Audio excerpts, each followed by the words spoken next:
तर जयंत पाटलांनी राज्य सरकारवर गंभीर आरोप केलेले आहेत। बदलापूरची घटना पोलिसांनी दडपण्याचा प्रयत्न केला असं जयंत पाटील यांनी म्हटलंय। पोलिसांना या प्रकरणात कारवाई करायला वेळ गेला असं देखील जयंत पाटलांनी म्हटलंय। तर घटना घडलेल्या संस्थेत भाजपचे लोक असल्याचं जयंत पाटलांनी सिद्ध करून दाखवावं असं प्रत्युत्तर जे आहे ते चित्रा वाघ यांनी जयंत पाटलांना दिलंय।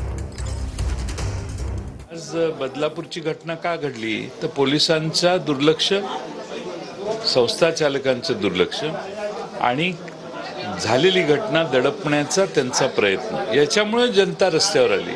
पोलिसांच्या आणि संस्था चालकांच्या त्यानंतरच्या कृती आणि उशीर विलंब लावणे याच्यात राजकीय हस्तक्षेप आणि राजकीय मदत करण्याची भूमिका सत्तारूढ बाजूने होती, म्हणूनच पोलिसांनी गुन्हे उशिरा नोंदवले।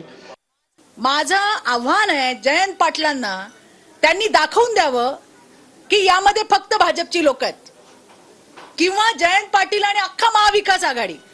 चॅलेंज आहे चित्रा वाघचं, तुम्ही दाखवून द्या की या संस्थेमधले सगळे जे मॅनेजिंग डायरेक्टर आहेत किंवा जे कोणी विश्वस्त आहेत ते सगळे भाजपचे आहेत, सगळे RSSचे आहेत। इतकं तरी खोटं बोलू नका।